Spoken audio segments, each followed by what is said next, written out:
Hello and welcome to Chrononauts, a science fiction literature history podcast. This is JM, and I'm here with Gretchen and Nate, and in this series we're talking about language, communication, and linguistics.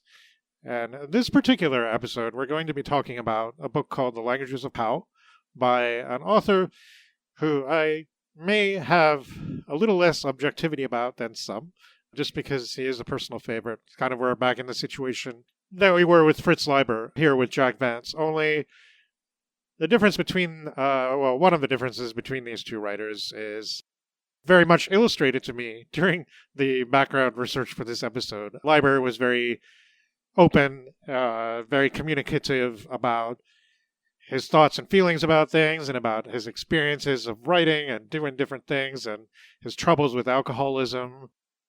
Vance is a very different character. For this segment, I did refer to the autobiography or memoir of Vance that was put out in, I believe, 2009. And it's called This Is Me, Jack Vance, or more properly, This Is I, which is the subtitle. Yes, I had a really interesting experience reading this book. I always knew that Vance was a very, not a remote person, but he didn't like to talk about a lot of the things that other writers seem to like to talk about. He didn't really like to talk about the process of his writing. He didn't really like to talk about his specific thoughts on the books that he wrote. He had a very, I guess, almost a workmanlike approach, but at the same time, Vance's style always stood out to me. And in the last few years, now that I'm a little older than when I first discovered Jack Vance in my early 20s, I do find myself asking myself every now and then, why do I like Vance so much? And I think the reason there are several reasons I like Vance so much. And this has kind of come up recently because I know a big topic among especially readers of a certain type of fantasy fiction is world building, and how building the world that you're going to set your story in is almost considered by some maybe to be more important than the story itself. And in those cases, there's a lot of justified criticism that maybe the story gets lost in all the background lore, and you get so much background lore that it's like overwhelming the story, and you kind of want to get into something a bit less detached than like thousands of years ago the gods made this, and like not everybody is Tolkien and you're not writing the Silmarillion, basically. So I don't know, it's a justifiable criticism of fantasy fiction nowadays as we sometimes see it, especially in the doorstopper form. Vance never wrote like that, though, and yet I think he's probably one of the best world builders you'll ever come across. And just his imagination and his sense of perspective and his ability to just come up with weird societies and then explain them really, really well is, to me, really amazing. And he can do it in just a few pages. But he's also not above doing things like including footnotes and endnotes in his novels, which I'm sure would infuriate some readers. But again, it's something that he just seems to enjoy doing, and I think he does it pretty well. When I come down to it now and thinking about it, a lot of Vance's stuff really is just adventure. And it's just a person or persons going through a kind of a coming-of-age story, perhaps, while exploring a strange world.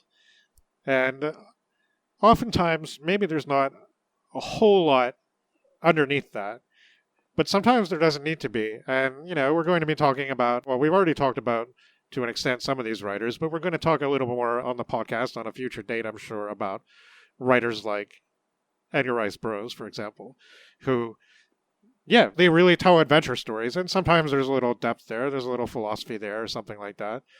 But Vance's real strength is in creating, I think, an interesting world that you even might want to move around in while you read it, but also wry humor, some really enjoyable, fruity dialogue from pretty much every character, and a real sense of place. And I think those are mostly the things that I enjoy about Vance. And there are varying degrees of things that he gets into. I mean, we'll get into this in a little bit, but he did also work in multiple genres.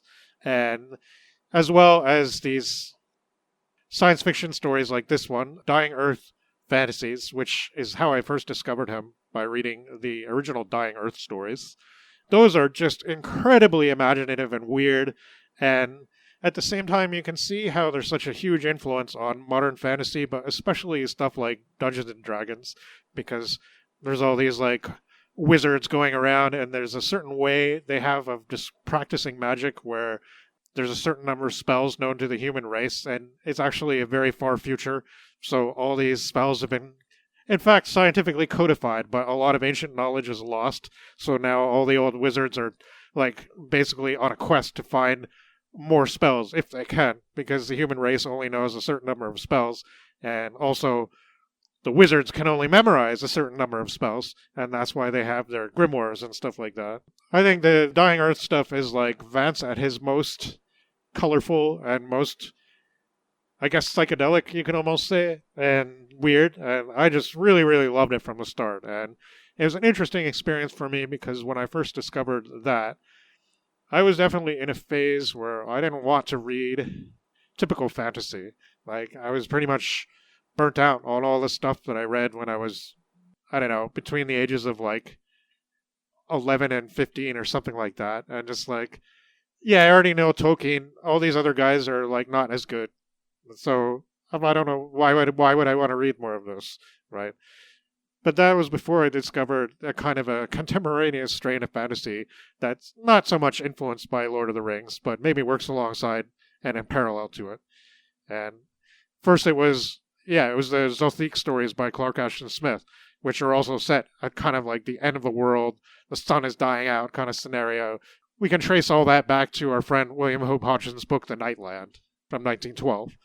But for me, the Vance Dying Earth tales are the epitome of this genre. And after the initial Dying Earth set, which was like a bunch of almost mythologically cast stories set in his end of the world magical place, there's the two books about Cujo the Clever, who's this wandering rogue who's basically a complete rascal, totally non-likable character, but he gets into, he like tries to steal something from a magician, and he gets like sent across the world and has to retrieve these objects, and it's all the picaresque adventures he has, and like dozens and dozens of weird characters that he runs into, and weird societies he has to deal with, and coming up against like magical artifacts, and it's all just craziness and really, really fun to read. So that was my first discovery of Vance.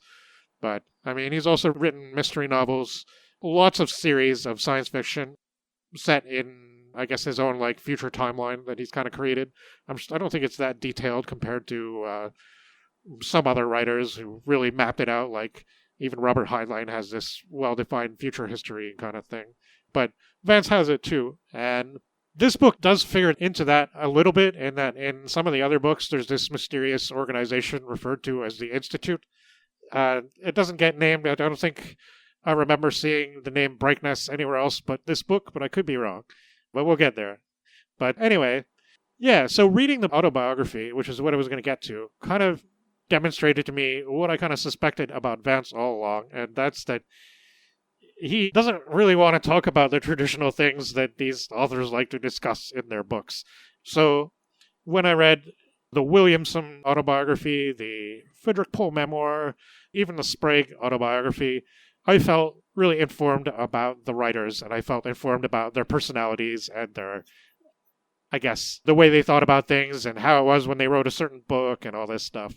What it was interacting with all the other members of the science fiction community. I got none of that from Vance's book. You want to know what I got from Vance's book mostly?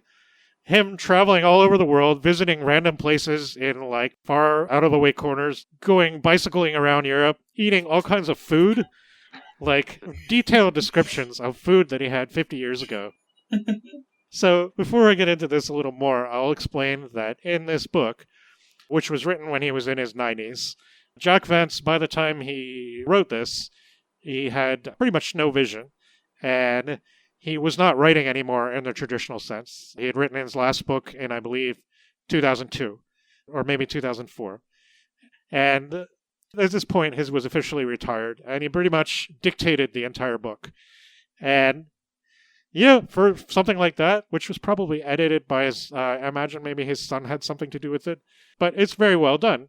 But it reads very much like your 90-something-year-old granddad telling you all kinds of crazy stories and getting sidetracked and going off on all sorts of tangents, and the jokes being like sometimes feeling like maybe half finished just because he like wandered off somewhere, and like it is really funny at times, and there's a lot of cool anecdotes and stuff like that. But it's just not really the kind of thing that I would really want to get into in the podcast, because it's just so like, well, okay, this is this guy's life. He loved to travel, and that's what he mostly wrote about, just visiting places. It's a short book, and I definitely recommend it for people who know Vance. But if you want to get to know Vance and his writing, this is definitely not the way to do it. But it was an interesting read.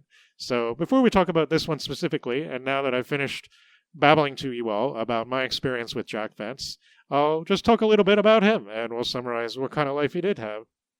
So John Holbrook Vance had this to say about his book. He said, "This is not a self-portrait, but a landscape, or rather a ramble through the landscape of my life." And like I said, he dictated this whole thing, and it's very unusual in terms of what the background research that I do for this podcast. But he was born in 1916 in San Francisco, California, USA. And he was the third of 5 children.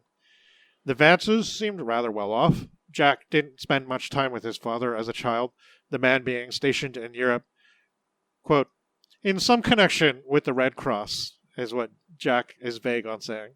His mother was apparently quite a part of the San Francisco social scene.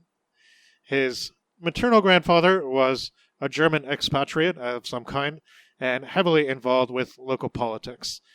His grandfather was part of the Dawes Committee, which was sent to Germany in the early 1920s to assess German economics. And there's also noted by him some indigenous blood on his mother's side. His father seems to be of Scotch-Irish descent. In the early 20s, mother and kids moved to a family farm property outside the city. Vance describes this in rather idyllic ways.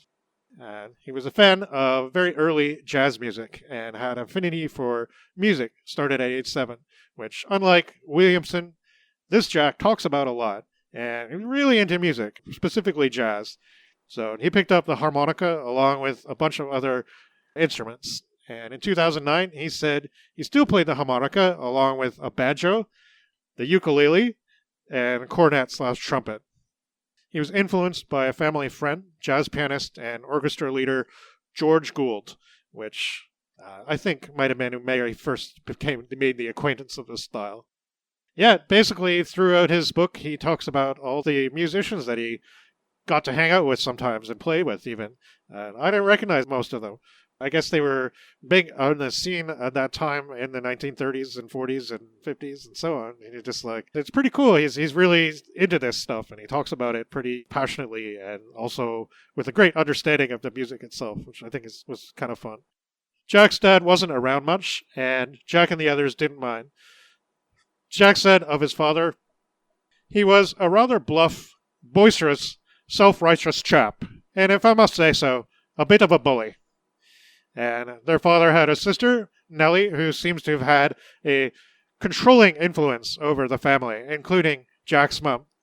I don't know, this is something that I kind of noticed in Vance that I think might be, in part, that upbringing, but partially the influence of one of his own favorite writers, Wodehouse. But he has a thing about not very likable aunts, evil aunts, or aunts sent to destroy your family fortune or something like that, or keep you back somehow.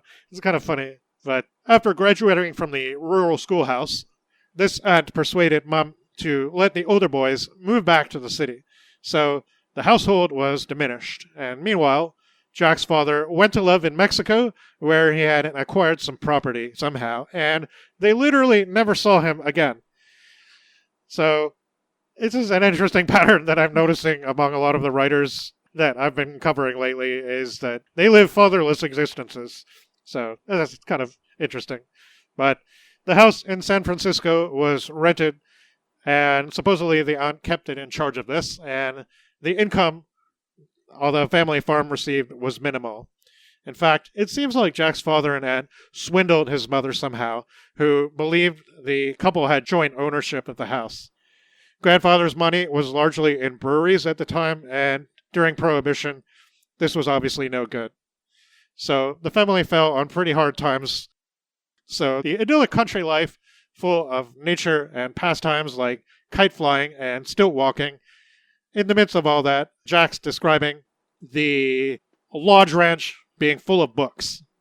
And his mother apparently had books by Robert W. Chambers, 3 of which Jack mentions in his autobiography, discovering very early, including The King in Yellow, and less regarded works now like The Tracer of Lost Persons and The Maker of Moons.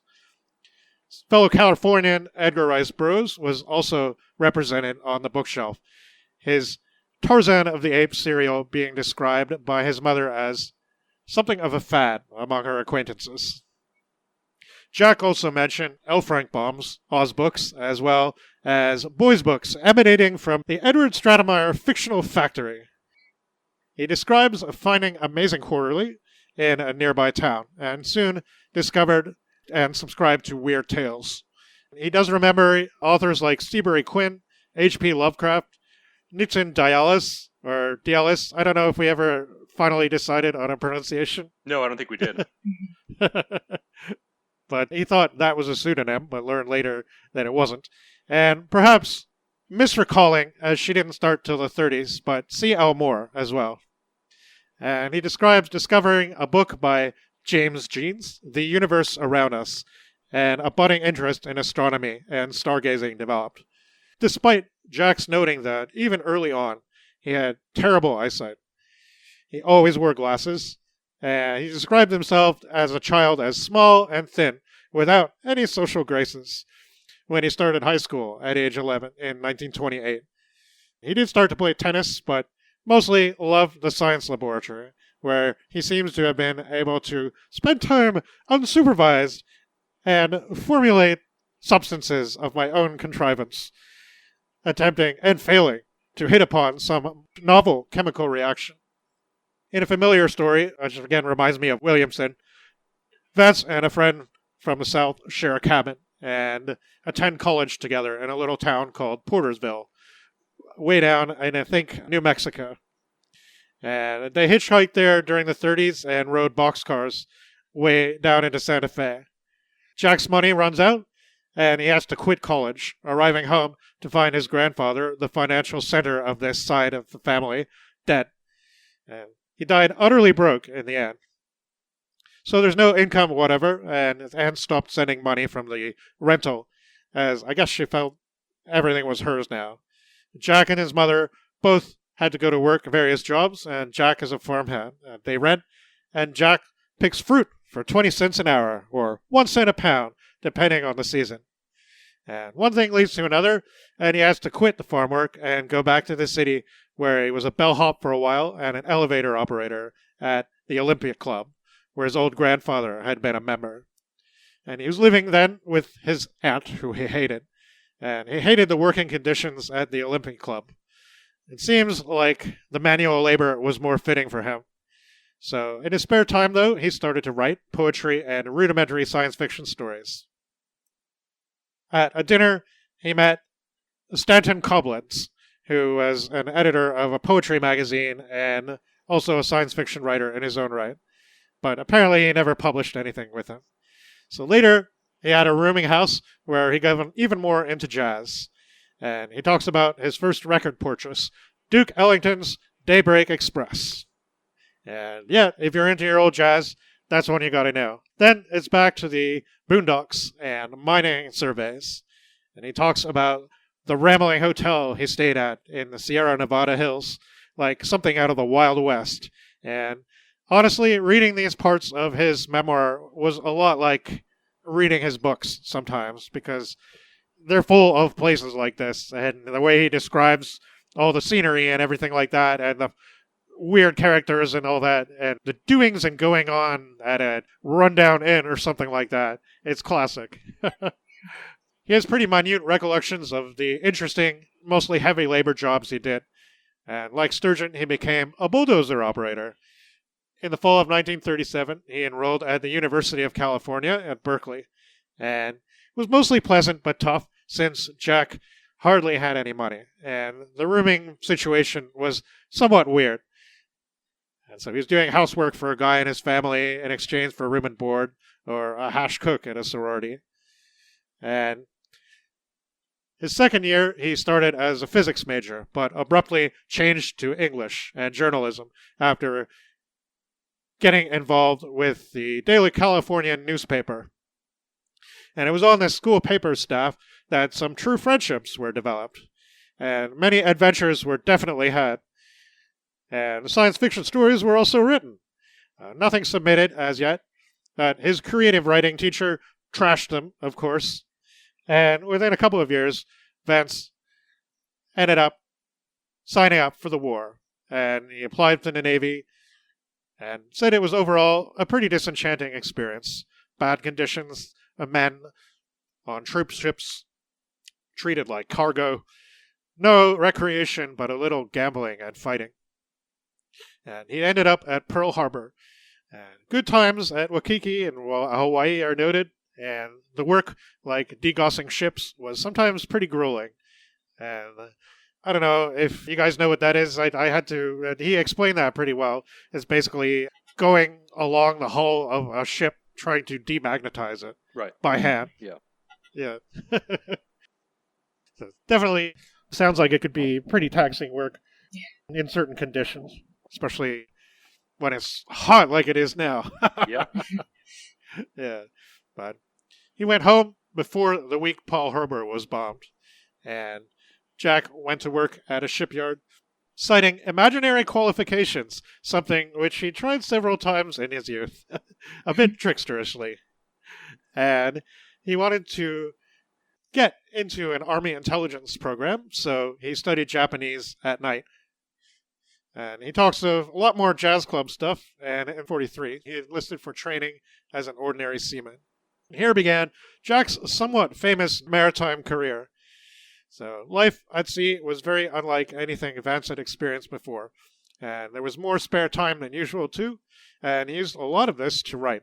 And this, in this setting, is where he started getting published.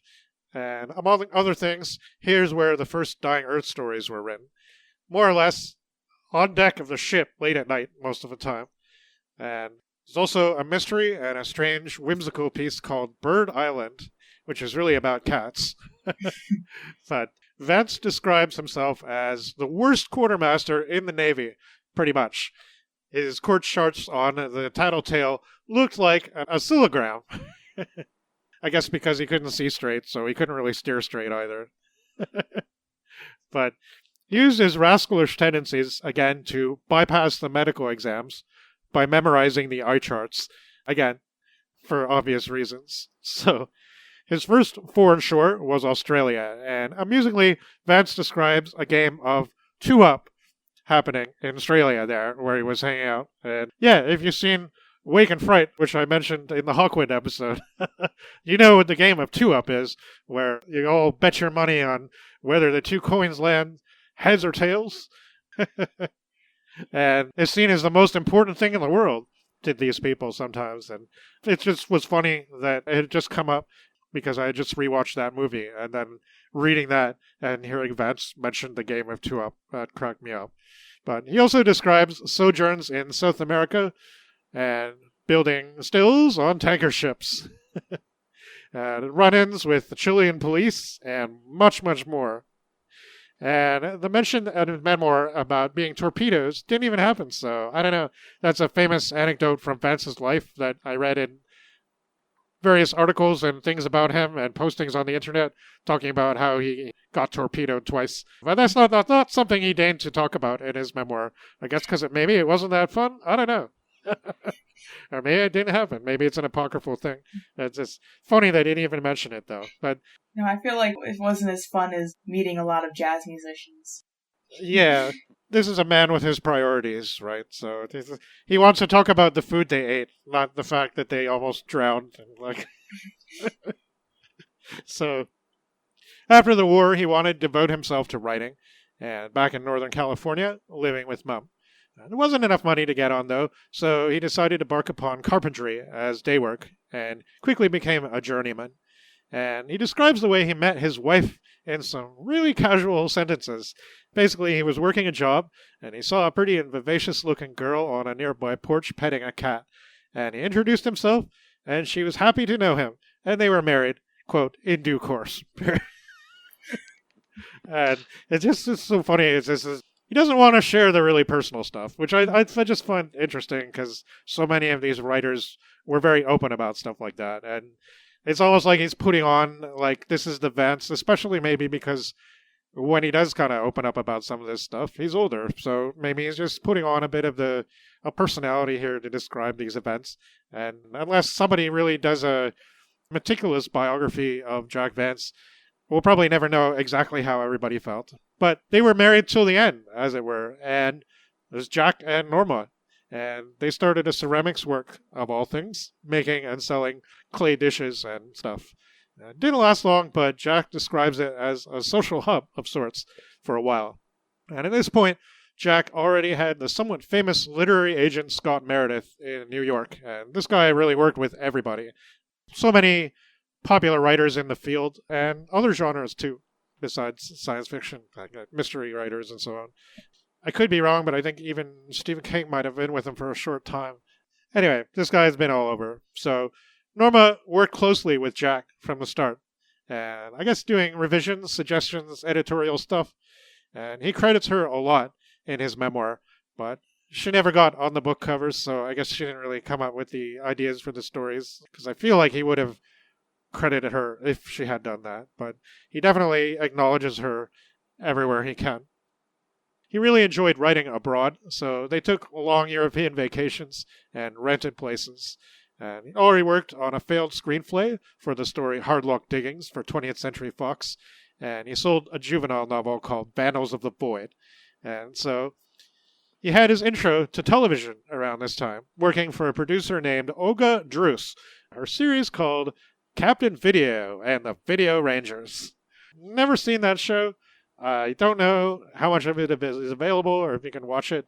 So here he worked alongside Robert Sheckley and later astronomer Robert Richardson, writing scripts for the show. Apparently, Vance wrote most of them, and the pay was then a quite handsome $1,500 per episode. And he was eventually fired, he says, for injecting too much humor into the scripts. I don't know, again, if that's a thing or not, but... So yeah, he doesn't talk a lot about writing or his fellow writers, but one good friend in the field to him was Poole Anderson. Another was Frank Herbert, whom he'd originally met as a reporter who did an interview with him that erroneously called him a, quote, flying saucer expert. Another good friend of his was Australian writer and television performer Terry Dowling, who is also an editor, I believe, and he can be found in the Vance tribute anthology called Songs of the Dying Earth, which is basically a whole bunch of more nowadays 90s, 2010s writers paying tribute to the Dying Earth setting. There's some pretty legendary writers in there, like Silverberg and Kenneth Lee. Who else is in there? Neil Gaiman is in there. I guess his star is somewhat fallen, but at the time he was probably a draw. Dan Simmons is in there. A whole bunch of really cool stuff. Some of the quality of the stories vary, but if you're really looking for more Dying Earth fix than what Jack wrote, you can do worse than to pick that up. But he also describes meeting Arthur C. Clarke in Sri Lanka, just like Mr. Galoon, and they seem to have enjoyed each other's company. He loves talking about all the trips and the restaurants and the minor but memorable incidents. It's charming, but not particularly instructive. Vance and Herbert and their wives came up with a plan to start a kind of writers' community house in Mexico. So they drove a station wagon there and set up in a rented house in Chapala. And I think this would have been around 1955. And the project, again, didn't last for very long. And the Herberts remained in Mexico for a while, though, and the Vances returned to the U.S. And they bought a property, I think, near Oakland, and basically built a new house on it with their bare hands. Actually, the house seems to have been an indefinite project that the Vances enjoyed working on, perfecting, adding to over a period of decades. And there was a lot of travel, pretty much right up until the 1980s. They liked to stay at low-key establishments and ride bicycles. And sounds quite ideal of a life in many ways, renting homes in Ibiza and Las Palmas in the Canary Islands and Tahiti in the Pacific, and writing the entire time. And their son, John, was born in 1961. And later in the 60s is when Jack decided to build his somewhat famous two-pontoon houseboat. And Frank Herbert and Poul Anderson apparently got on in this too. And Vance just loved boats, and it seemed he always had some form from a small 14-foot sloop to, well, a houseboat. And in the 70s, there was a whole lot more traveling the world, and yeah, some books published too, including some mysteries like Bad Ronald and such, and some of these were under the Ellery Queen name. And also the Durdain trilogy of science fiction books, which is definitely one I really enjoyed reading. And in the 80s, Vance was diagnosed with advanced glaucoma, and he went and had some laser treatment. But instead of helping, scabs were formed over the optic nerves, causing serious damage. And this slowed Vance down quite a lot. And his travels and many activities, such as the pottery work, he pretty much had to stop completely. And he still wrote, but he had previously done all his work in longhand, and this had to change.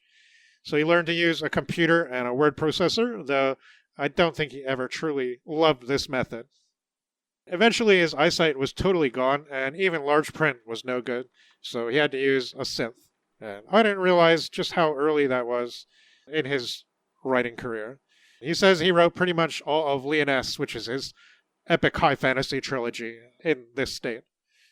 And everything else done after this was done this way as well. The Cadwell Chronicles, lots of Ports of Call, Nightlamp, and Larulu. And he says he has no way of knowing for certain, but wonders if he might be the only professional writer who bypassed the typewriter completely, going straight from longhand to the personal computer. And these last works were laborious for Jack. After Larulu, which I think was his last book, process he describes as being like going through triage, he retired from writing. And of course he never learned Braille, but reports spending a lot of time listening to audiobooks, which he got from the Library of Congress, NOS service. Toward the end of his life, he mostly read mysteries, which he prefers the, quote, cozy British type, scientific journals, and works of history about the ancient world. He speaks great admiration for our former podcast writer P.D. James, as well as Ruth Rendell. He has more to say in his autobiography about his love of contemporary mystery writers, most of them women, than SF or his peers. Jack speaks with great admiration of his son, John, who he calls a creative engineer. John can build anything he sets his mind to, he said. Norma Vance, who was Jack's companion and editor for decades, died in 2008. In the final word section of his autobiography, he does deign, at the request of a friend and advisor of his, to talk a little bit about writing.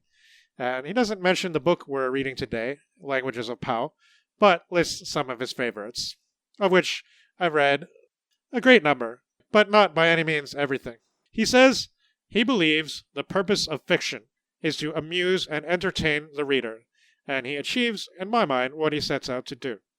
Quote, the mark of good writing, in my opinion, is that the reader is not aware that the story has been written as he reads. The ideas and images flow into his mind as though he were living them. End quote. Elsewhere, quote, the sentences must swing. Vance says the reader shouldn't be cognizant of the writer's presence, but to me, he has a pretty distinctive voice, which I, for one, really like. So, Jack Vance died at his home in the spring of 2013, probably right around the time I was seeing Manila Road play at Maryland Death Fest. So, that's an odd personal relation for me there. But he also, of course, didn't mention the many awards he won in his autobiography, but he received the prestigious Edgar Award, handed out by the Mystery Writers of America for the 1958 novel Man in a Cage. He got a Hugo in 1963 for The Dragon Masters, which is a really awesome story, even though now if I see dragons in the title of a fantasy novel, I'm probably going to run. But I don't know, it was 1963, and his approach is very different than what you would expect. So, but yes, there are dragons in it, basically. Yep, 1966, A Nebula for the Last Castle. Got the World Fantasy Lifetime Achievement Award. And many more, actually. So this is certainly a writer who I sometimes wish I did see his name a little more often when people talk about SF classics and so on. But I also get it. Maybe he's not for everyone. I, again, really, really enjoy his stuff a lot. So before we get into this one, do you guys have any previous experience? No, this is the first one I read. For me, this is the second Vance work that I've read. The first is actually, and JM, you know this, is Bad Ronald, which feels like a very bizarre place to start with Jack Vance, since it is so different from the sci-fi and fantasy that he's usually known for. Yeah, that was actually, it was because of that book that JM and I met, which is very nice. Yeah, this is my first sci-fi work that I've read by Vance, and I really enjoyed this work. Cool. Yeah, Bad Ronald was definitely a different... I hadn't read that one before when we both read it as well, and it was really interesting coming at that one as somebody who was already, I guess, the only person in that group who had already read a lot of his stuff, but not that particular work. And yeah, and that's of course the one that was made into a maybe so-so 1970s made-for-TV movie. Yes. So I think that's the reason why people might know that one as well. Because apparently it's actually a reasonably often seen movie. Anyway, I guess it was probably on television a lot for a long time. It's basically a story about some boy murderer living in the walls of a house when his mom dies, and some other people come into possession of the house, and this messed up young kid is still living in this hidden wall space in the house, and basically watching everything that's going on with the family and having, I guess, designs on the three young daughters and stuff like that. And he's also very into fantasy world building. Yeah. Yeah.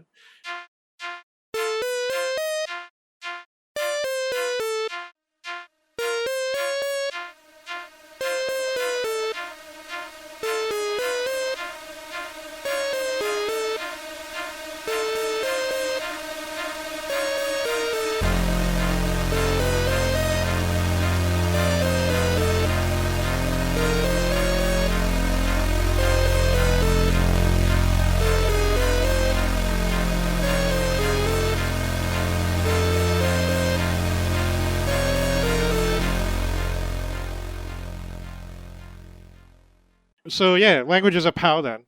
What do you guys think of this one? Yeah, I was a little mixed on this one. I liked some stuff, but there was definitely some stuff I wasn't so fond of. So it definitely offers some interesting looks at what happens with society when it undergoes rapid industrialization and militarization, and how that would affect that society.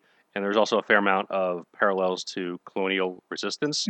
I thought the Palafox, I don't know how we're supposed to say his name, Palafox, the technological wizard aspect is pretty cool. Like, he has a mental slide rule that's just, like, pretty awesome. I just really like that idea of the technological wizard. Yeah, it kind of reminded me of the Dying Earth stuff, even though those guys really did use spells and stuff, but it was like that, the way it was presented was kind of like that far future technology that seems very magical.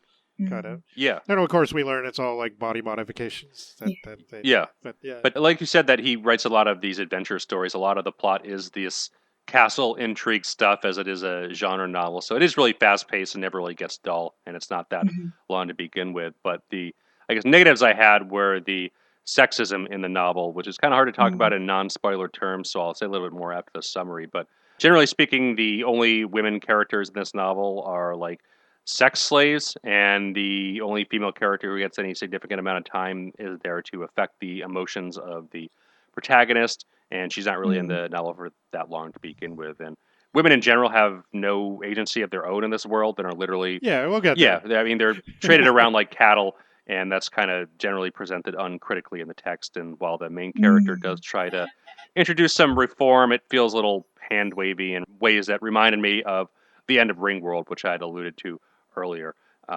But when we get to that point in that novel, I'll point it out, as I did mark down the specific quote. But yeah, it is kind of the elephant in the room, and again, it's typical for these 50s sci-fi novels, but it just definitely sticks out with a modern read for sure. I have some mixed reactions to that particular aspect of this novel. I feel, relating to some of the other themes of this novel, I think there's something that there is a sort of interesting reading that I have with, like, the connections of sexism and, as you mentioned, Nate, what I found really interesting about this book and about the linguistic themes of this novel, not necessarily the Sapir-Whorf, but how language and colonialism interact. And I think there's some really interesting intersections of imperialism and this empire building and this, like, very misogynistic and toxic masculinist attitude.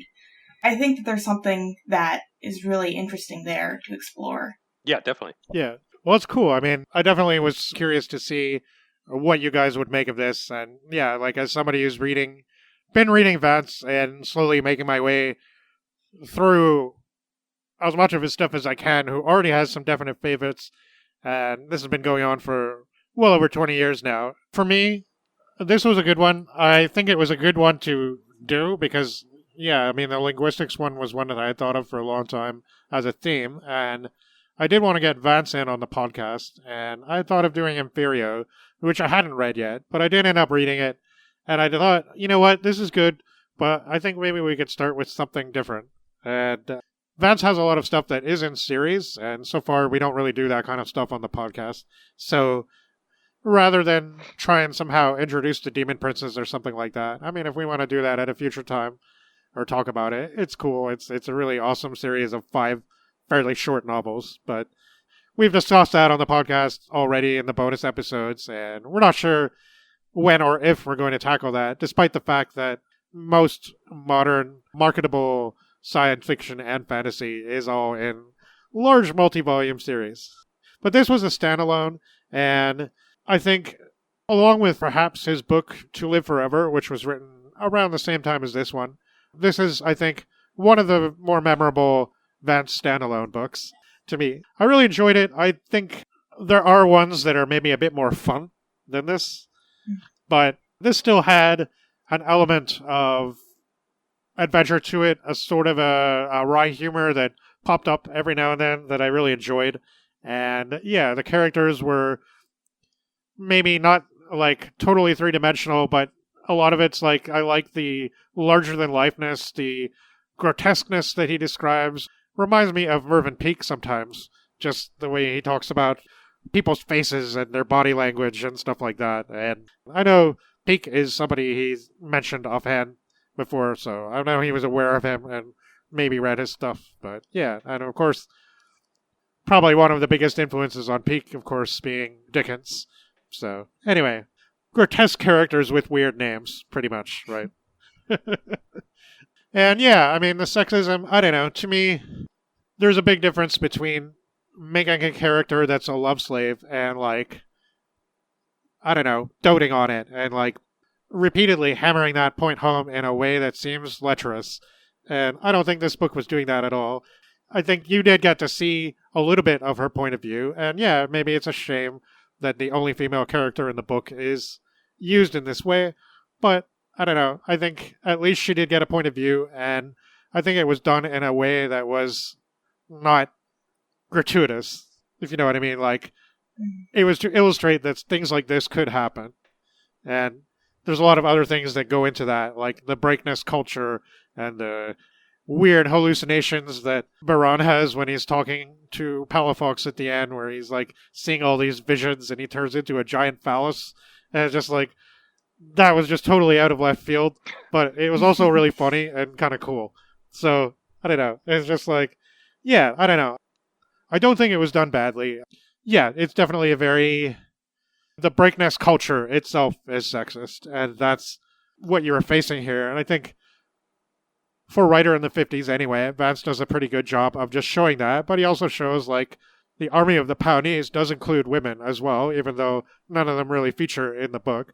It might have been interesting if he'd went that route, but he does write from women's point of view fairly often in his books, actually. So it's not something he's incapable of doing, but I don't know. I see what you mean, Nate, but I don't know. To me, it didn't really bother me. But again, it could be that I'm already embroiled enough in Vance that I kind of know a little bit what to expect from him, maybe. I'm not sure. Right? So this is why having you guys, your experiences reading this. This is also my second time reading this. I also read a version of this that it's in a collection with 2 other novels. I know it's in Furio, and there's another one that's in the 3-book collection. But this particular novel has an introduction actually by Le Guin, and she does bring up the point of sexism in this book, and she herself talks about her feelings about it and says, you know... Okay, I wanted to find that, but I didn't. Yeah, so I kind of went in with Le Guin's opinions in mind, where she has her own thoughts on, even though Vance may not be portraying 3-dimensional female characters in this particular novel, she kind of is still able to see the way that Vance is treating this misogynistic society in a way that feels a little more delicate than other writers of the time would do so. Yeah, interesting. I didn't read the Le Guin introduction. I just read it in standalone form. Yeah. I would have read it if I could find it, but I wasn't able to locate it. So I checked what I think were several different editions of the book. But yeah, I don't know. Yeah, I think it's a very interesting read. She talks about that part of the novel and also Vance's writing style, which she deeply appreciates. Yeah. Interesting. Yeah. And yeah, like another reason why I kind of wanted to do this one is that, this is one where perhaps even the usual Vancian element, like the adventure, is secondary to the ideas. And this is a theme episode, so it kind of made sense to put this in here. And I mean, it's definitely one also that gets mentioned usually in a somewhat offhand way, in the reference material that documents basically the theme and how it started to take off in the late 50s and 60s, for example. So I'm not surprised that this is something Le Guin would have noticed. And probably Delaney as well. We're going to talk about Babel 17 next, and there are some maybe interesting parallels to this in certain ways.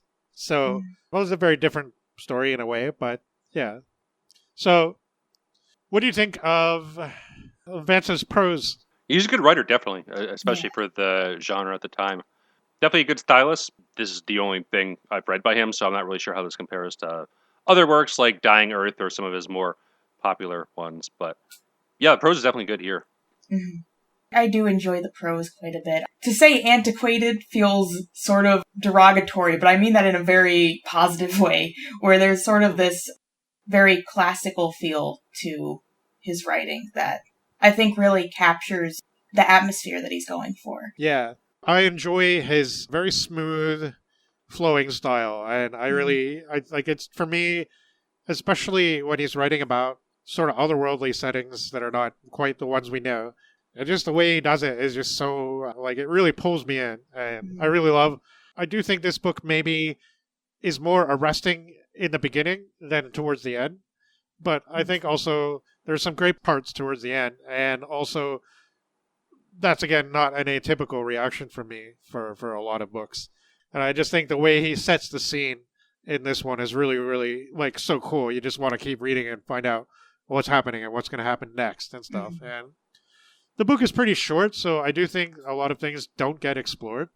Like, there are a lot of directions he could have taken it, right? Maybe if this was a 550-page book, he could have done that. I mean, there's enough material here to warrant a large page count.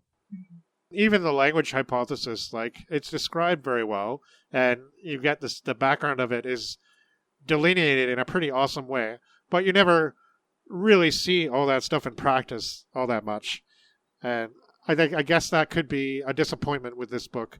Again, I think, like, if it was longer, maybe more of that stuff could have been gone into, but I think it is a pretty tightly focused book, so I'm not sure, like, if I necessarily want expand into 3 times its size Languages of Pow. I'm not sure.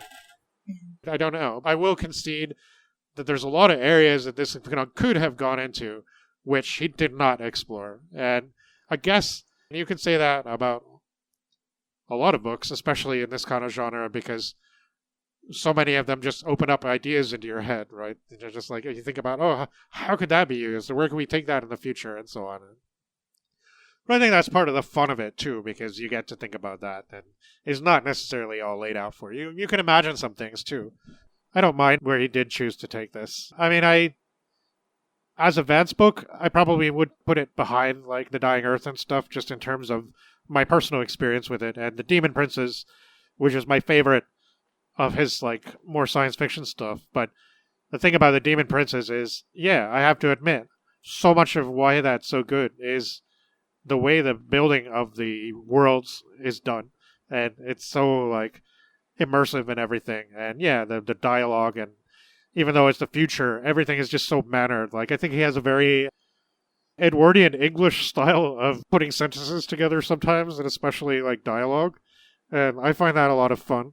And he has these quirks that he likes to do, which you don't see too much in this book, but one I was waiting for, because I couldn't remember from the last time I read it if he does it. He does this thing. It's even the name of the Jack Vance Facebook group, so I know other people have acknowledged it too. But when people are having an argument, and one person really disagrees with the other person, they usually get up and fluff up their chest, and they put, with an exclamation mark, "By no means!" And... yeah, the name of the Jack Vance Facebook group is By No Means.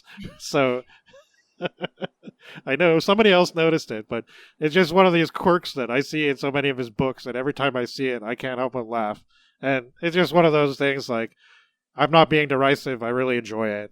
He says these other little phrases that he likes to say, like when some character says something another character thinks is irrelevant or something, he's like, "The question is non-cubitory."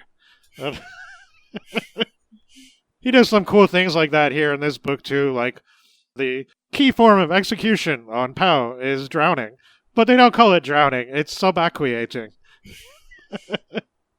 Right? Because why not? I mean, that's what it is. These are the kind of things that I enjoy, and after reading 20 years worth of stuff from a writer, definitely pick up all that stuff. You're in tune with the Vancisms. Yeah.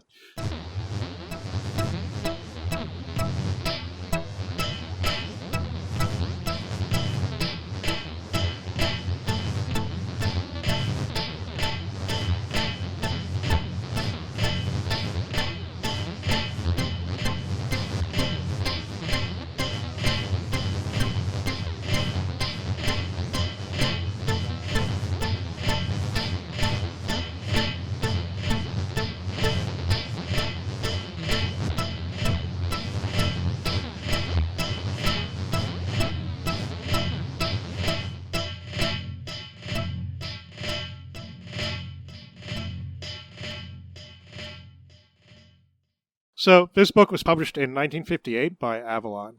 Right away, in the beginning, we get, this is where we're going, and here is the geography, and Vance lies a lot, very concisely out here, the culture, the climate, geography again, customs, language, the people, and it seems rather uniform, and above all is the Panarch, ruler of Pau, a man capable of great vices, but unable to display happiness or gaiety, or break his archetype of certainty and decisiveness. And this particular Panarch is hanging out on Resort Island with all his people, including delegations from another planet. And the Panarch, Aiello, he's always dressed in black. He sits at his meal and listens. Aiello is described as a big old baby. And again, this is very Gormenghast-like to me. I don't know. It's just some of these descriptions definitely made me think of Gormenghast. So some of the character names too, like even though it is actually named, but Bustamante. He's a strong little fellow, and he's his brother. And he gets the idea that, well, we get the idea that Bustamante is unusual and different, and possibly has some tricks up his sleeve. Nevertheless, he is subordinate to the Panarch and must taste all his food, according to custom, first. Aiello's son Baran is a nervous youth with some darkly hinted at mental or emotional crisis taking place. And there's a lot of cool descriptions of the people and stuff around him, and the eunuchs or the specially bred Mamarons or neutraloids, who are the loyal soldiers and protectors. And they're dealing with representatives from Mercantil, a commercial planet. Business can't go ahead till after the repast. And yeah, Vance usually does spend a lot of time describing meals, but he's pretty spare here. So among the business, they have water transport and overpopulation in one area. And just to describe what this society can sometimes be like, the Panarch decides all children born to parents who already have two should be subaquated immediately. And that's standard procedure. So business with the Mercantil is discussed, and this seems to be the main thing. The Panarch is not happy with the Mercantils, who've been selling weapons to both the Pawnees and the Batmarsh planet, the latter of whom are in conflict with Pow, trying to expand due to new dynasties. The Mercantils have sold the Brumbo dynasty superior equipment, and it looks like they intend to conduct raids on Pow. The Mercantil tried to distract with some new toys, like an optical device that can act as a microscope or telescope, and there's some humor in examining Bustamonte's nostril hairs on his, quote, estimable nose. But attention finally turns to a stranger who's been silent at the table, a Lord Palafox, who may have a counter-proposition for the Pawnees. And the Mercantil representative calls him a Breakness wizard and seems in awe of him. So the Breakness Institute manufactures not weapons, but knowledge and men. Aiello would rather put his trust in Palafox than the Mercantils. Meanwhile, the sun has been getting more and more quietly agitated the whole time, and as the merchants demonstrating this device to cloak an environment in total darkness, conveniently something happens to Panarch Aiello, and he's struck by something that seems like poison and dies in horrible spasms. And now, Biran, the troubled youth, is Panarch. Deified breath of the Pawnees, tyrant absolute of 8 continents, ocean master, suzerain of the system, and acknowledged leader of the universe, among other titles. And Bustamonte's power has obviously increased, and they know that a sting missile was thrust into the side of Aiello's throat. And we know kind of that it's Biran the whole time who's done this. We just don't know why. And the Mercantil instantly knows because he saw the object using his optic thing. But Bustamonte plays at Purple Rage, and now he's definitely not on the side of the Mercantils. And there's a bunch of political intrigue here that reminds me very much of Dune, which is still to come. But I don't know. Frank Herbert and Vance were friends, and they actually dedicated a book to each other. Vance wrote To Live Forever in 1956, and Herbert did another one. I can't remember which one it was. But so the two of them maybe did talk about some ideas together, and that is written about in some book. I think it's actually a biography of Herbert. The merchants are subaquated right there by the sea, and also Aiello's body is swallowed up by the tide. Bustamonte and Palafox have brief conversation, and here Palafox muses, the function of justice is to dissuade any who might wish to perform a like misdeed. Palafox knows what this is all about, and Biran and Aiello did not have love for one another, and the mother has been subaquated for some mysterious and vague misdeed. So Palafox knows really this is all bullshit, though, and he proposes that the child was a victim of hypnotic suggestion. And Bustamonte himself did this, and now he needs an ally. So while Palafox came for the former Panarch, he offers his services now. And Palafox suggests taking Biran off to Breakness. Consider it a whim, he says. And the Pawnees have a superstition against killing at night, so they're not going to do anything right now but lock up the kid in a tower somewhere. And the news of Aiello's death is already broadcast to the world, much to Bustamonte's dismay. And Palafox knew Bustamonte would try and keep it hidden, and so he spread the news himself. And they're already calling Biran the new Panarch. So yeah, He doesn't find any weird devices on the wizard, but as the guards try to drag him away, Palafox twitches and suddenly is radiating intense heat and cannot be touched. Wizardry indeed! You will soon have need of me, Palafox pronounces, and allows himself to be marched away. And I really love how mysterious this guy is, like, right from the start. And you never know quite how much he can be trusted, and in the end, you realize he can't at all. He's, like, willing to ally himself with people temporarily, and he pulls Bayron's bacon out of the fire many, many times in the beginning. And this is our main character. And so, he's like, yeah, he's kind of fascinating and cold, and he's got plans, and we don't know what they are. So we do see how powerful he is, though. And he has all sorts of subcutaneous implants and stuff to cause force needles to emerge and listen to radio broadcasts and stuff like that. Do you want to live? He asks the boy.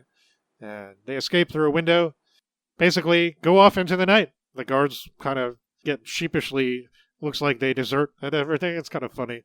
Next chapter describes the Pawnees. Despite appearing uniform in culture, they actually have distinctions among the nations and continents, of course, and groups that set themselves apart, especially among their fellows. And there's a quote from a sociology work that Vance made up to just put inside the text, because that's the kind of thing he does too. Bustamante has got spies everywhere, and he hears the dissent is brewing. Bustamante contemplates being the servant of the young boy, grimly. But, of course, Palafox has really taken the boy off Pau, as he has promised. So, they fly into the night, and the ship's waiting for them. And Bayron is to be Palafox's ward on Breakness and attend the Institute. Bayron is already thinking that one day he'll return to Pau with all the knowledge he hopes to gain, and hopefully technological modifications. And this part is somewhat explained by Palafox, and in a very short time they arrive at Breakness.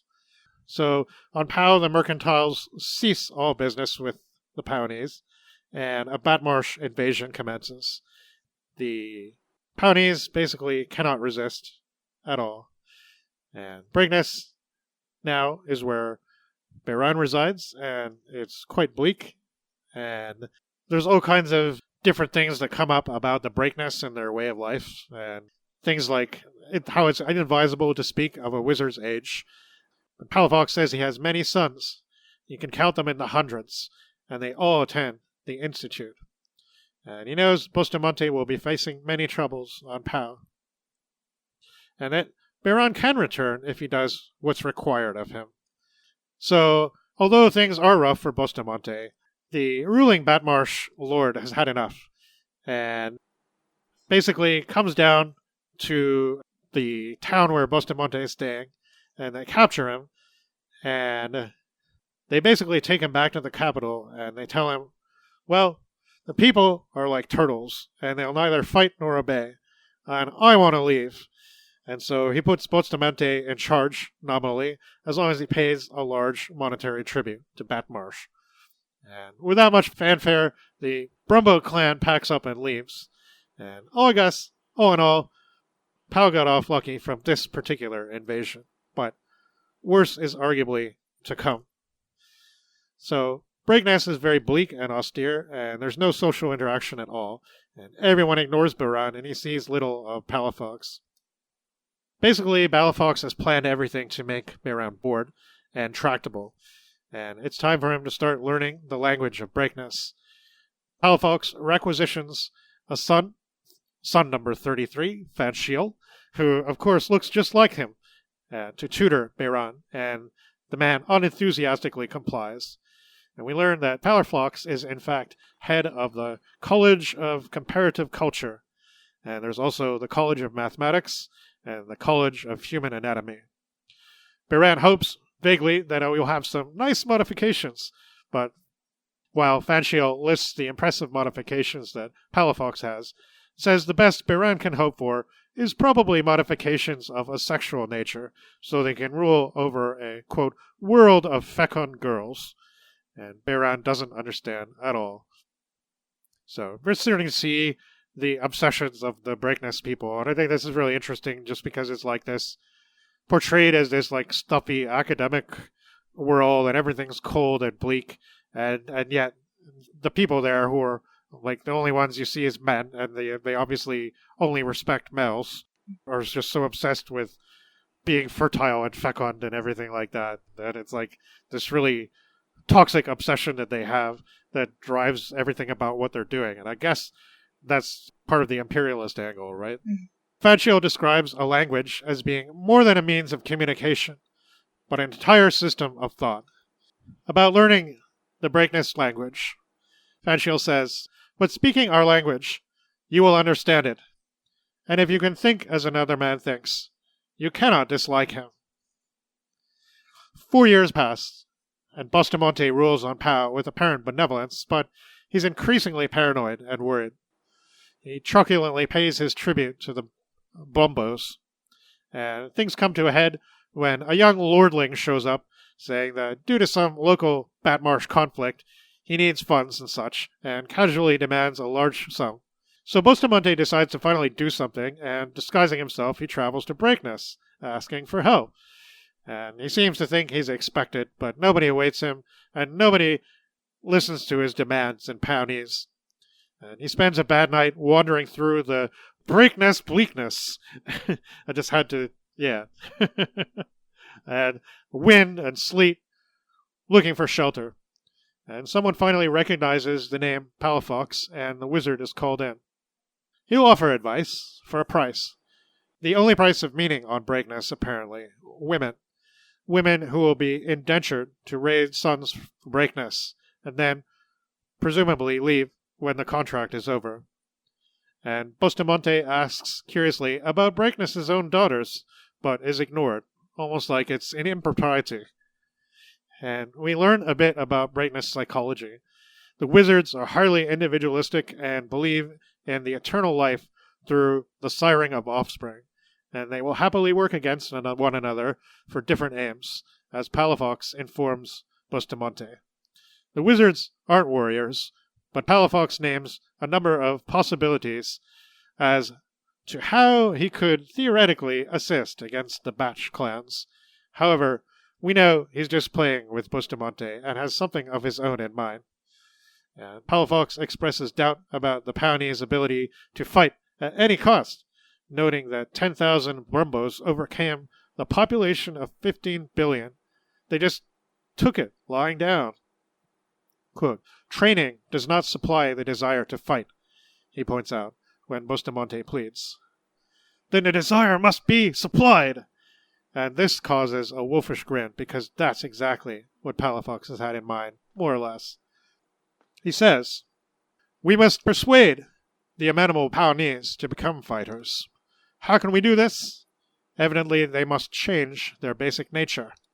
They must discard passivity and easy adjustment to hardship. They must learn truculence and pride and competitiveness. Do you agree? This is no overnight process, you understand. A change of basic psychology is a formidable process."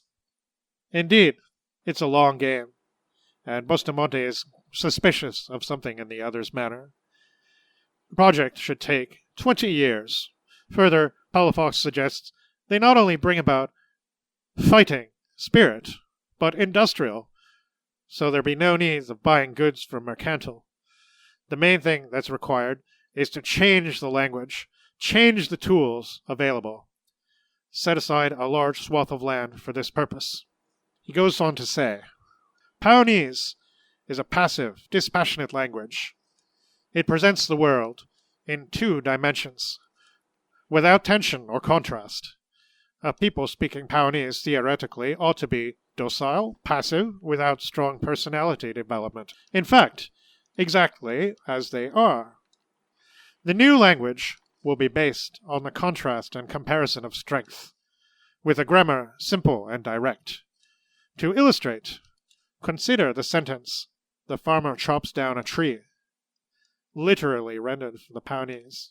Okay, so then he goes on to describe how this would be written in Pawnese directly translated into English, which is something like, "Farmer in state of exertion axe agency, tree in state of subjection to attack.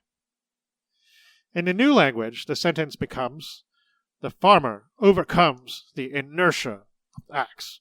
The axe breaks asunder the resistance of tree. Or, perhaps, the farmer vanquishes the tree, using the weapon instrument of the axe. So, I don't know. I thought that was really fun. Just fun illustration of the concept that we were talking about earlier in the introduction. There's now some talk of the breakness language. And after some years of hard training in that language and ways, Palafox deems Bayron fit to fully join the Institute and thus leave his house. And he now lives in a dormitory cubicle at the Institute, where friendships are unlikely and conversation is mostly taken in the form of ideas and rhetoric, with deference to logic and not emotion. None of the Breckness people die of age or corporeal illness, in the subjects of age and death being taboo also, and students do enjoy morbid conversation as a result of that. The Magnus men do grow eventually old and petulant, despite the body modifications and rejuvenations. And this stage, called emeritus, brings about a bout of egocentric madness before they are quietly disappeared. Of course, procreation is also a key topic among the Institute students, and prestige is not only intellectual, but shown by the number of women in a man's dormitory, and the number of successful sons. Lord Palafox is considered of high esteem in these regards. So now, at 15, a Breakness youth is usually presented with a girl by his sire. And though Byron identifies with Palafox, he's too realistic to believe that such an honor would befall him. So this is why he hangs out at the spaceport and hopes to meet somebody interesting, basically. And he's surprised that the contingent of incoming women are Pawnese. And from a girl, he learns of the current situation on his erstwhile home. And he goes to confront Palafox, who impartially explains the plan, attributing it almost entirely to Bustamante, but conceding that he advises the ruler. Bayron wants to protest, but just doesn't have the words. So they move on to talk about his education, and Bayron says he's interested in human history and its apparent lack of patterns, which I thought was funny because it's like the opposite of Asimov and Campbell's psychohistory, right? So, I don't know if that was a little bit of a quiet swing at that, but it was just funny. The name of the girl Bayron spoke to earlier is Jetan, and Palafox seems willing to introduce them. He says he must start learning about, quote, procreation theory. And he gets an air car and some counsel to beware mysticism and sentimentality. And with that, Palafox considers his duty to Bayron discharged. And what a lovely relationship anyone would have with these Palafox wizards. But, yeah, Jetan is devastated, and she tells Bayron of how her family lost their ancient home when they refused to move and were killed. And Jetan doesn't seem that interested in Bayron or his history. So Bayron has decided his career now, dominate of linguistics. And he thinks that he and Jetan should have a connection, but Jetan just scoffs at this, calling the Pawnese mudworms, and says she's not proud to be one of them. And she mocks Bayron too for taking refuge, like all the others, on a different planet rather than a new continent. But what's the difference? She would kill Bustamante, the tyrant, if she could. So, mustering all his confidence, Bayron goes to our man Palafox and says that he'd like to go back. And Palafox just outwits him and presents all the obstacles in his path, and finally says that if he hoped to hide from Bustamante till he amassed resources, Palafox himself would just inform Bustamante of his coming, since their interests currently coincide. And now the cards are on the table, and Palafox says Bayron was just a tool, a possible lever to use against Bustamante. Bayron, though, is determined, especially because of Jetan, to overcome the passivity that she thinks the Pawnese largely possess. and says he'll just go without Palafox's blessing. And Jitan, of course, doesn't know this whole time that she's been with the true Panarch. But I guess it doesn't matter because, he's just another breakness boy now. And it's not going to be easy to get off. After some months, Jitan says she's pregnant, and Biran is very confident that he's the father, but the prenatal clinic people are skeptical for various reasons that they're sort of vague about, but we kind of get the idea. So they dispassionately say, "Into the laboratory with you," and Jitan is very frightened. And justifiably so, because they're going to test for genetic discords and abnormalities, which they can then eliminate. But no, the results are good, and the father is Palafox, and she's horrified, and she runs out wildly, and in a really horrendous, horrible scene, she throws herself down a long flight of stairs, and the child dies instantly, and Palafox is really disgusted. And more importantly, though, Jitan herself is seriously injured and dies alone soon after. And Biran doesn't even learn the truth. Instead, believes she's just gone over to Palafox. And I guess he could have done more to find out more about that. I think he does learn eventually, but we don't get too much grief on that. But I don't know. I guess a lot of this relationship is pretty much described as it's like very awkward and not that fulfilling. It's his first attempt at a relationship too, and I don't know how seriously either of them were really taking it. Well, she's a sex slave pretty much. So I mean, there's like a massive power dynamic imbalance. Yeah, but he had these kind of like boyish feelings about it, that it was more than that. And I think she was like not under that kind of illusion. Maybe that she wasn't even attracted to him. But years pass. Palafox is now cold and angry toward Biran, for the incident with Jitan has caused him to lose prestige. And one day at the spaceport, Biran sees a group of men debarking, and they're apparently apprentice linguists from POW. Quote, "Today on POW, one must know 5 languages merely to ask for a glass of wine," a newcomer opines. And Biran has this wild spur-of-the-moment idea, and he disguises himself, and he presents himself at the registration desk under a false name. And surprisingly, this goes all without a hitch. No retina scans, DNA identification, nothing of the sort. It's the 50s. Sometimes you just go, okay, we can circumvent that stuff just like we could nowadays, right? And nowadays being 1958, of course, when maybe it was a lot easier to just disguise yourself and disappear. But so he's got a new passport, and so off he goes to language school the next day, taught by another one of Palafox's sons. And he outlines what's basically the Sapir-Whorf hypothesis of language here. And the teacher seems to recognize Biran, who's now attempting to lead a sort of double life at the Institute. But he has no interest in bothering him. But it is a pretty intense year, and during this time, Biran learns the language of Valiant, the language of Technicant, and Cogitant. Cogitant is easy because it's very much like the language of Breakness, only it seems less solipsistic. And though Biran doesn't have time for socializing or games, he notes some of the students make up a kind of bastard language of their own in jest out of all the languages they are aware of, including Mercantil and Batch. And they call this pastiche. This was cool. I love how, even though, again, this is not one of the things that's fully explored, we never really get to see what pastiche really sounds like or anything like that. But just the way he keeps coming back to this, I think is cool. Yeah. On POW, there's still a lot of upheaval, violence, and the misery of refugee camps. And hearing of the depredations on his homeland, Biran really learns to hate for the first time. And at the end of linguistics training, hopefully he'll return. He's extremely nervous, and then who should address the graduating class but Lord Palafox himself? But he either doesn't notice or just doesn't care, even though Biran spends the whole time like a rabbit attempting to avoid the gaze of an eagle.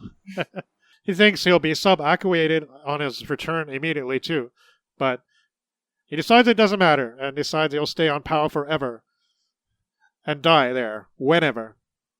Nevertheless, he thinks, quote, I am changed. Palafox did his worst upon me. I love Pau, but I am no longer Paonese. I am tainted with the flavor of breakness. I can never be truly and wholly a part of this world again, or of any other world. I am dispossessed, eclectic. I am pastiche. At the capital, Beiran joins the other linguists at an inn, and they're assigned to places. He goes to the Technicants and a school there, and the students are looked after, but only given the bare essentials, so they work to earn extra privileges and equipment and such by producing small, useful articles, and hence the beginning of our new industry. And the dons at the new school are all young sons of Palafox, but the director is a Paonese appointed by Bustamante, and Beiran is his interpreter. Beiran gets to live in a nice cottage, gets a decent salary, and a flashy new uniform. And one day, Beiran visits the desolated homeland of Jetan, and he reflects on the millions who were shipped away, those who died there, and the women sent off to Breakness to pay Bustamante's debt. And he wonders how he could reassert his authority as Panarch and rectify the situation. So he goes to the capital, and he seems to care little for risk at this point. He stays at an inn across from the Grand Palace under the Parayo name, and goes to the library, and he finds the last record of himself as Medallion, son of Aiello Parasper, poisoned by alien assassins. Time continues to pass, and the Technicants are becoming established and bringing about various industrial and manufacturing programs. So, Beiran's routine is interrupted by an unexpected transfer to another continent, Nonamand, which is the bleak southernmost place. And the settlement there is described as very isolated and barren again. Everything about it reminds him of Breakness, including the cogitants he's now expected to use and speak, which is a simplified Breakness language. As well as the students reside a bunch of Bustamante's under-ministers, and Beiran is supposed to be coordinator. And again, his old tutor, Finisterl, who's the son of Palafox, is there, but Beiran still doesn't seem to understand that the Breakness just don't have any interest in giving him away. It's like he's beneath their notice, even if they recognize him. Or maybe they just can't tell the Paonese apart. It's hard to say. But he meets Palafox himself, and though he is surprised to see him, they have a sort of talk in which Beiran justifies his actions through individuation, and uses an argument Palafox could understand in his remote and aloof way, sympathize with too.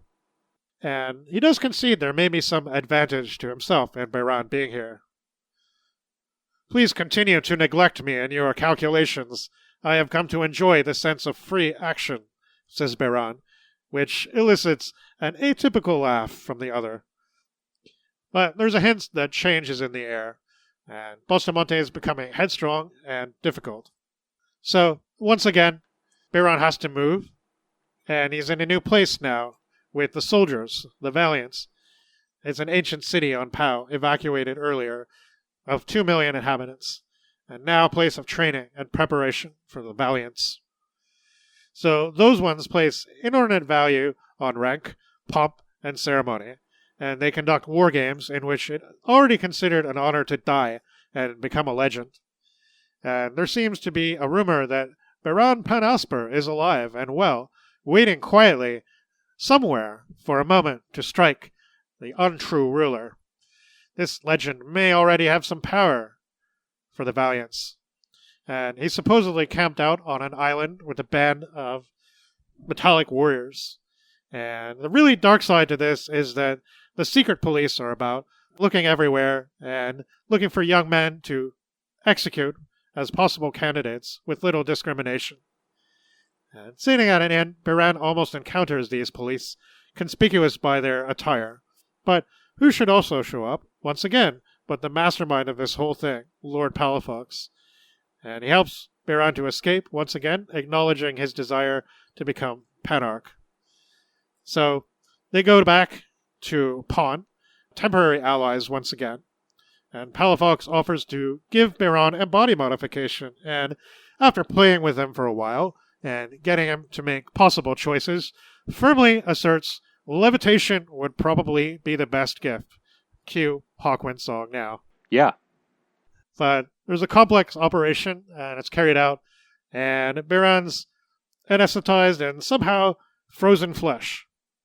And hastily, Palafox instructs Biran in his new ability to levitate, and, fly. And it's cool. However, Palafox's aims are still unknown, aside from the fact that soon Biran is to replace Bustamante as Penarch.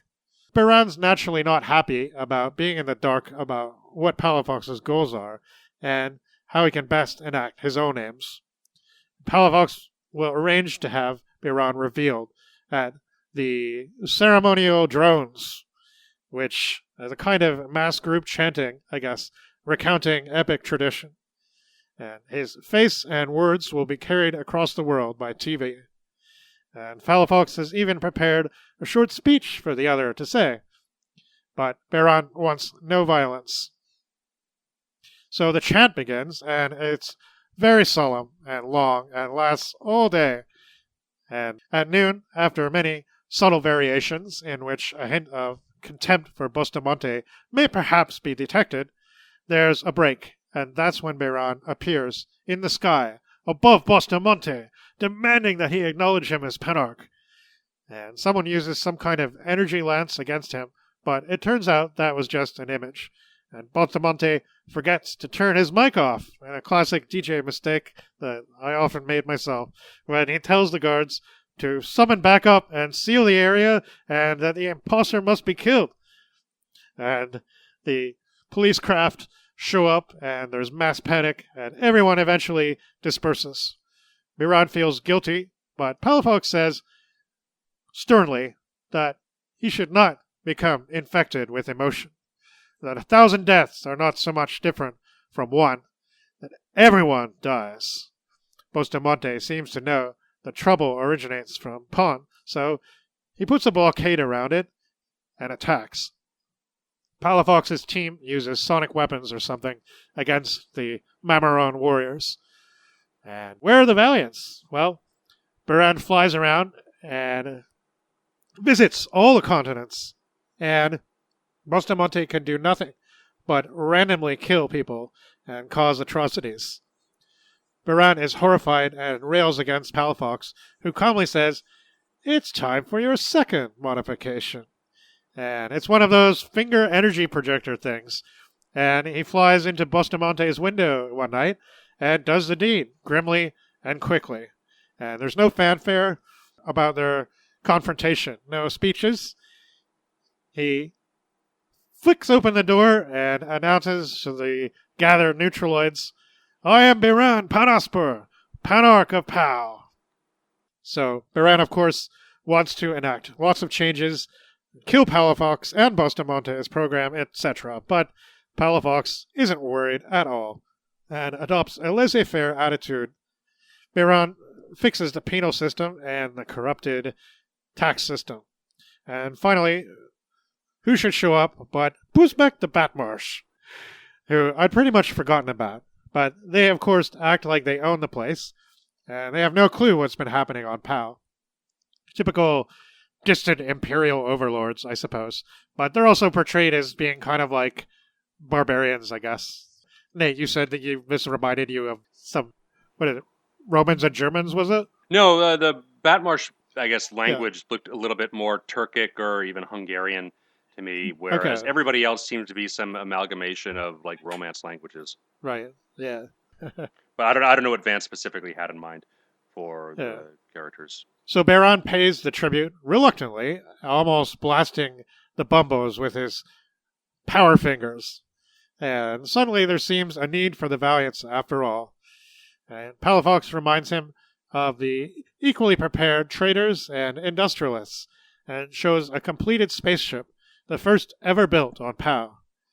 In time, Pau will have its independence from Batmarsh, that also No need for mercantile. Maybe Bustamante did something good after all. But things go well on Pau. Society prospers, and the enclaves of the specialists also expand quietly. And after a year, Buzbek's ship returns, and this time they are greeted with some coldness.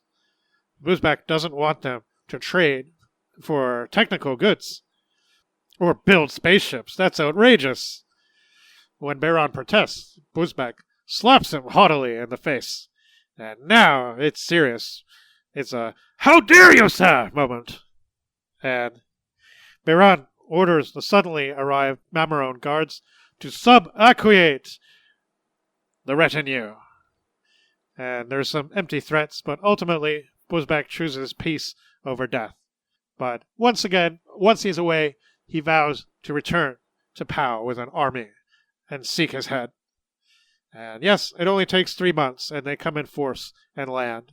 And there seems to be a game played where the Paonese defenses appear insufficient to deal with the threat.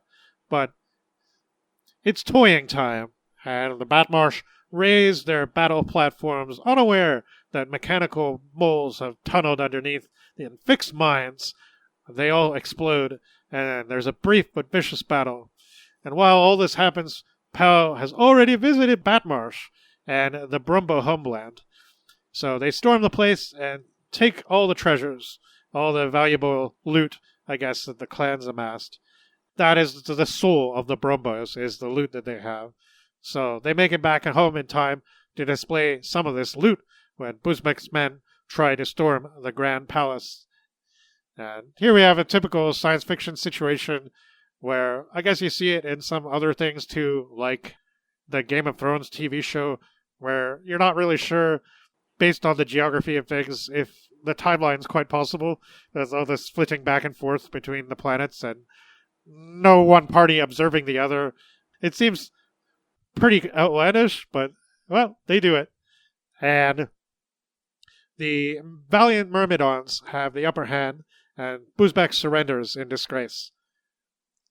And the Paonese generously give him back all his clan stuff. So the trade and technician groups flourish, and the cogitants and valiants more slowly. Pastiche even gets around as a spoken language, and Baron reluctantly continues to support the program during a decade and a half of prosperity. Palafox has a lonely castle built on a desolate crag.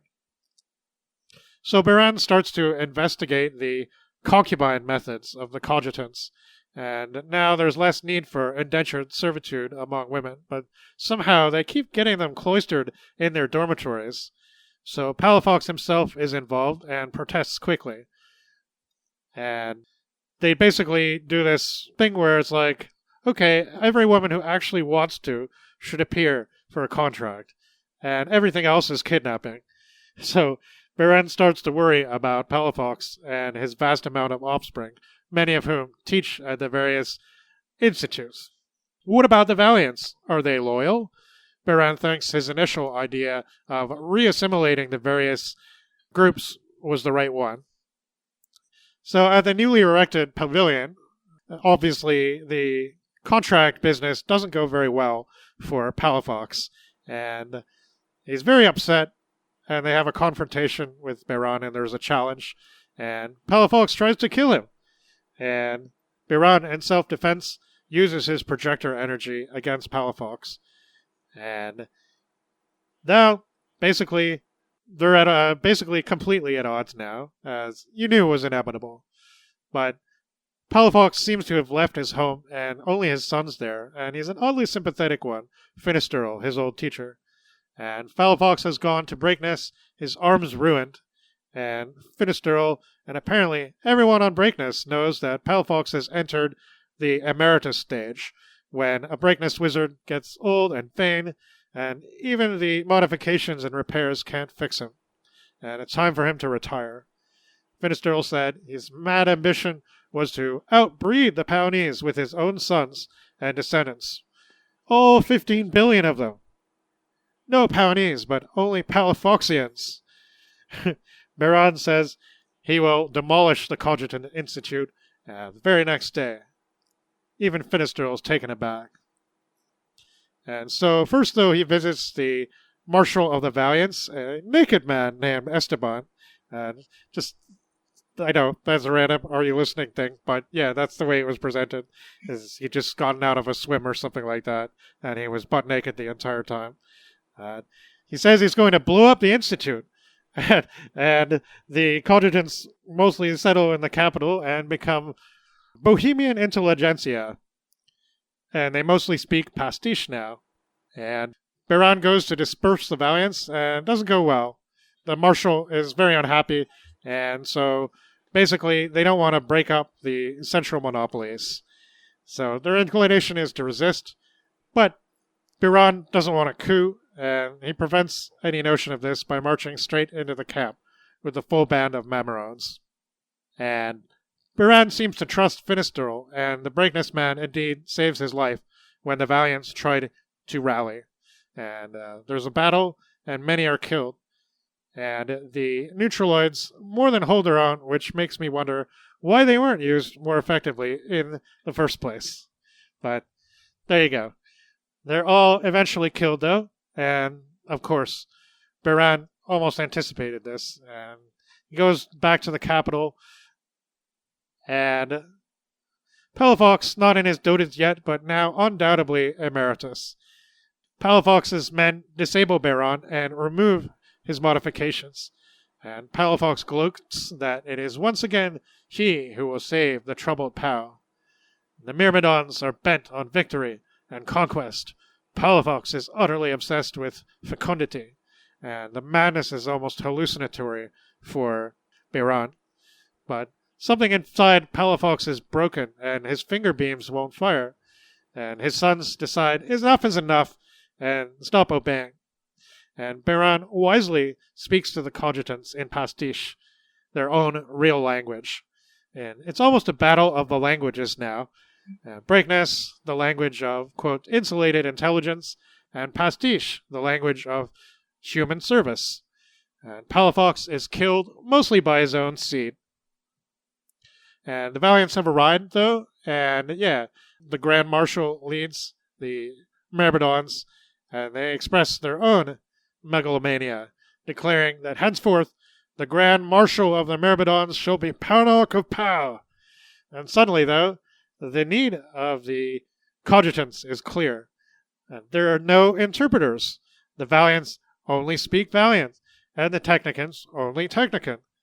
So, I guess no one or few of the others speak Paonese now, a language still spoken by, well, that was spoken by nearly 15 billion people.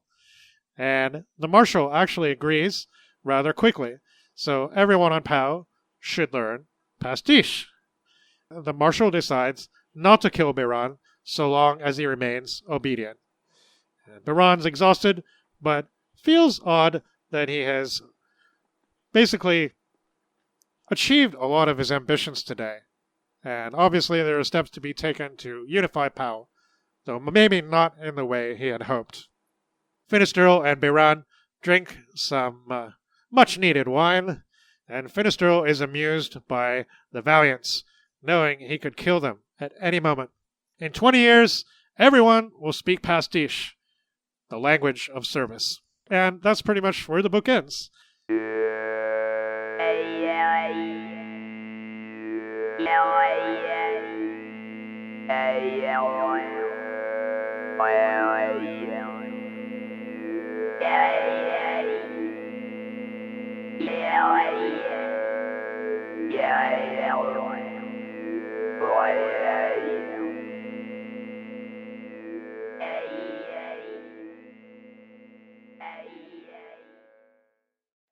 It's not really the most decisive of endings, because we don't know exactly what's going to happen next, but we kind of have it spelled out.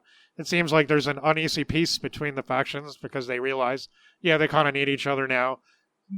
Even though, I guess it's an imported language, I still kind of like the idea of pastiche being the new language spoken. Yeah. Because it is one that they themselves have generated, not one that's been imposed upon them, right? Yeah.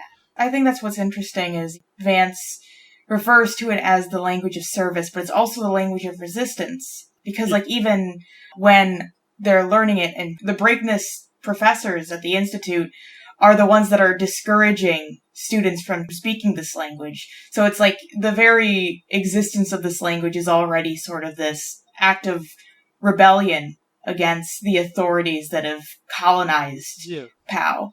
Yeah, and the way they did it was very insidious with the manipulation and so on. And basically bringing all these people, educating them, which obviously many people in all walks of life would consider that a good thing, but it also is the classic technique of the colonial, right? It's like, well, we'll take you to our schools and we'll give you a really good, proper education. Yeah.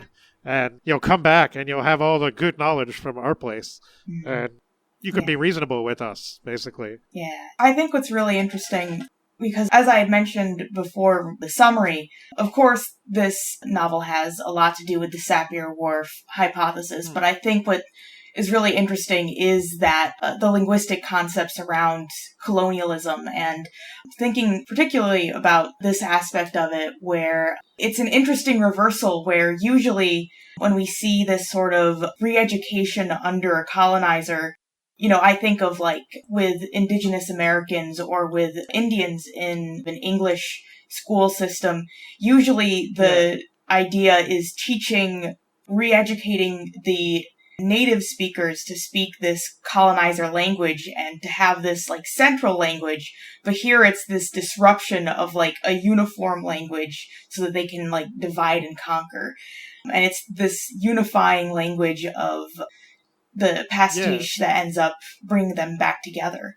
Right. And this like invention of pastiche, even though it's not really gone into a whole lot, but it's made pretty clear that that's pretty much in the end will be the instrument of their independence and unification.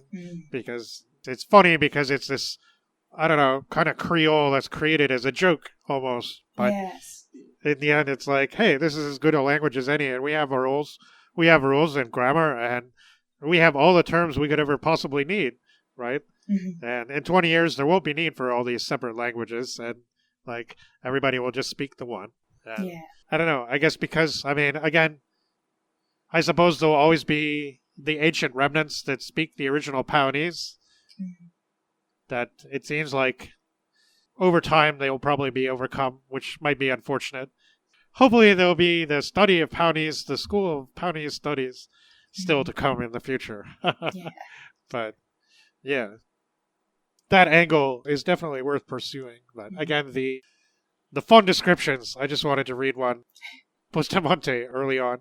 Bulging his eyes, protruding his lips, Bustamante contrived to become a grotesque hybrid of ape and frog. And it's like, again, these really fun, grotesque descriptions of characters. And I'm just rereading the Rialto the Marvelous, which is the last of the Dying Earth books that Vance wrote. And it's all about specifically about a lot of the wizard characters in one of the final eons. And a lot of them are very eccentric and weird. And just the way he describes them, there's a lot of that kind of grotesquerie and strangeness about the the visual, but also psychological descriptions. It's fun, yeah. My summary was pretty long, but there was a lot of things that I didn't bring up about the things that he's kind of come up with, describing the worlds, especially POW and the different cultures and geographies and the different places that they go to and stuff like that. And even though there's actually less traveling in this maybe than in some other Vance books, you still get a sense of a large place with a lot of different things going on and different climates and different ways of living and different people and so on. And there's all kinds of little side conversations that add a lot to not just the atmosphere, but the context of the world and so on. And I enjoy that aspect a lot. Not much on the footnotes here. There's a couple. This is one of the Vance with footnotes, and I love some good footnotes, so I was glad to see those. Yeah, there definitely goes heavier on that and some of the other ones. The Demon Princess famously has not only footnotes and endnotes, but kind of like in Dune, each chapter starts with an excerpt from something that the people in that world would experience and know about. It could be a book, it could be a media program, it could be a poem, Just really cool background detail that doesn't feel gratuitous at all. Vance's space travel. Spaceships, they're really just like boats. He even calls them space boats. This is very, definitely not something that Vance is interested in going into very much. Yeah, he really did like boats, so. Yeah. So I definitely noticed in a lot of his worlds, and in this book especially too, identity is very changeable. And yeah, there's advanced technology, but it seems like it's maybe, again, it's kind of interesting too, because when I think of Blake 7, I kind of think of the same thing, where it seems like even though it's an advanced society that spans the galaxy and all that, people can just disappear without chase and like change their identity. And that's kind of hard to imagine in, I guess, the modern context. The way technology is developing now, it seems to be all about like surveillance and keeping track of people and making sure we know where everyone is and who they are, and an interesting contrast, I think. Yeah, smartphones will definitely record a lot of data about you, that's for sure. Yeah. Just one of those things where, oh, you could say, like, maybe that's dated. But on the other hand, who knows what kind of galaxy-spanning culture there will be. I mean, we're kind of assuming there'll be something like the internet, right?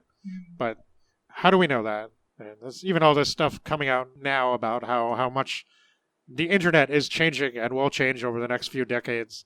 And I don't know, it could become a lot more compartmentalized. Who knows? We may have a time again where somebody who's formerly registered in all the social ways and in a country like the ones we live in, who can just disappear and never be found again. And I guess if you pay somebody the right amount of money, maybe you can still do that. But just really interesting too, because like Vance just does this a lot. Like the Demon Princes basically are 5 galactic criminals who organize things together sometimes, but are mostly at odds. And the main character wants to kill them all because they destroyed his homeworld and his family and everything. So each book is him tracing down another of these master criminals. But nobody knows what they look like, even though they're galactically famous.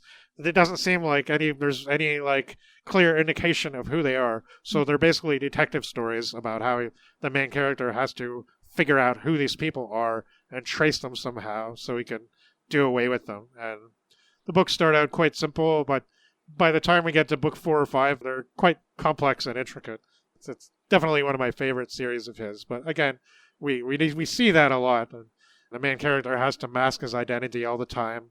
And obviously, the 5 luminary figures who they're interplanetarily known, but yet not known.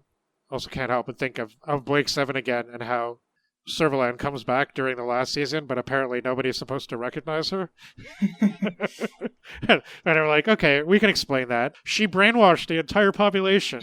You never saw the president. Never. And I'm like, I had a pretty good time with this. As you all can tell, I'm aware that it has a few faults, and, there's a few things that I laugh at a little bit. Like, again, how quickly the space travel happens, and is right under their nose, they've moving from planet to planet and stuff like that. And yeah, like, I don't know, the sex slave angle is one that's difficult to talk about, I guess, but I think that it's well enough handled that it's not like, maybe I can see it bothering somebody, but it wasn't really, like, it's something that happened, and something crappy that happened, that certainly the main character is rather naive, but he knows that it's very much not great and wants to do something about it. Yeah, I don't know. The solution that, it's okay if the sex slaves agree to be sex slaves. I don't know. It reminded me of the end of Ringworld, where it's just like, I don't know. I actually didn't read that. I meant to mention that when you were talking about it. I have not read that. Okay. So well, yeah, it's the same kind of issues there. I mean, it is. I think I like this a little bit more than Ringworld. Ringworld is one of those novels where, it's a really cool idea.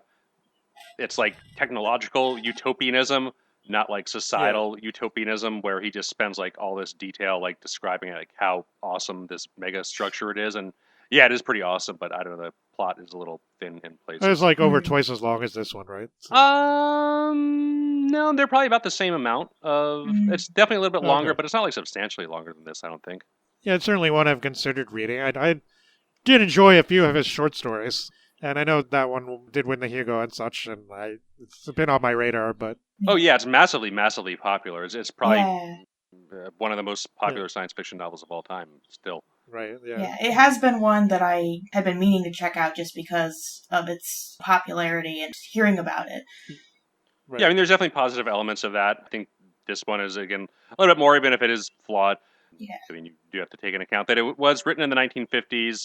Yeah. Yeah, Like, I still feel like it does interrogate at least the toxic masculinity and this sexist reasoning behind this and kind of connecting that with the impulse of wanting to build empire and wanting to overtake a population. Like, there's this linking of those two impulses that I feel like a lot of other science fiction at this time probably wouldn't have done that connection, and they maybe wouldn't have done it in this way. So I kind of respect it, even if, again, it does have its flaws. I think that maybe the portrayal of the female characters that this is actually happening to may not be the best. I still think that the exploration of this topic is done in a way that I can kind of forgive it for those flaws. Yeah, I mean, he does make an effort, which I guess is more than a lot of other 1950s science fiction authors, even if it does come out a little clumsy and maybe has a little... It's certainly not gore or anything either. It could have been done more delicately and maybe more in a less clumsy way, but I still think it is an interesting angle that I don't really see other works from this time covering. Yeah, exactly. I mean, I guess when you compare it to other works from the 1950s, it does try to make some sort of effort, even if it doesn't 100% read well in the modern day. It still presents a lot of interesting ideas, especially with regards to language and culture and how that could be used as a form of colonial resistance. Even though, again, not only the time scale of how to get from place to place, but the time scale as far as like linguistic evolution seems a little fast. But those are just like minor nitpicky details, I think. Yeah. I think I do want to get back to that briefly, in that though that one scene where Chitaden is like, she throws herself down the stairs and the child dies and everything. I do think that's a really horrible scene, and like, this is the second time I read this, and the first time I think was like early 2009 or something like that, and I remembered a little bit of this book. I remembered the basic concept, obviously, and the different languages and everything, and I remembered there was some political intrigue, but it wasn't like coming back to a familiar friend, like it was still a little bit like, it's been a long time since I read this, so I definitely need to refresh myself. But that scene is the one full scene that I vividly remembered, and I remember thinking at the time, oh, that's horrible, and yeah, it's still, it's still that way. So, I mean, I think it's obviously meant to be horrible. Yeah, right? I mean, it's also the classic woman in the yeah. refrigerator trope, which I'm not the big fan of, where the woman's purpose in the novel is basically just to die and make the main character feel sad. But it's kind of hard to see that she has too much more of a purpose other than the novel, other than that, especially considering like how she's really not in the novel for that long of a time. So I don't know. I mean, he is a good writer. He is a good prose stylist. Just some of the context surrounding those scenes. Again, it's a 1950s novel, and they probably weren't thinking about the tropes in terms of... Yeah. JM, you had mentioned that he does write other women characters in his other works. I'd be curious to see what those are like, and, to see how that differs in sort of a different situation than this one, where I feel like because of that theme, it's just not handled in maybe the best way. He does write quite a few things from... there's the first Leoness book, Soldrin's Garden, which is about a girl named Soldrin, and she's like, again, I'm reminded a lot of Gormenghast by that series, and just that how she lives her life and stuff, and she's a point of view character for a lot of it, and unfortunately her story is also very tragic in the end. And there's this one really fun story I read by him from a woman's point of view called The Phantom Milkman, and it's set in a contemporary time, and that one is just a fun first person narration from this woman trying to get away from an abusive relationship, experiencing some supernatural phenomenon, and it's pretty fun and not tragic. But yeah, like, definitely the most vivid woman character I can remember him coming up with is Soldrin from Soldrin's Garden. That's a very, very bleak story. The trilogy does move on, and there's other important women characters throughout that trilogy, but that first book it's a real tragedy. But he does it with a lot of pathos, and it's very, like, it's more than just, oh, she fell down the stairs and died, like, it's very sad and moving. But yeah, he talks about all the mystery novels written by women, and I'm sure he's a big fan of all the classic British mysteries and stuff like that, and he likes writing. He's a couple of other stories that are from the female perspective, and so it's just something that he didn't want to get too deeply into with this book, I guess. So definitely the language angle is cool, and I'm glad that we started getting Vance on here. I'd like to do another at some point, but I don't know when that will be. If we decide that we want to cover a series at some point, we have enough time for that. Something like the Demon Princes, but that's probably a long way off. But I'm glad that you all at least enjoyed this. Yeah, this is, again, an author that I really enjoy a lot, so I know I've gone on a lot tonight and babbled your ears off. And I know there are some fans on the internet of Vance. I feel like he's talked about maybe a little bit more than he was when I first discovered him, maybe thanks to people really getting into this stuff and doing videos on YouTube and all that, and every now and then you come across something like somebody reviews a Vance book or something. Usually it's Dying Earth.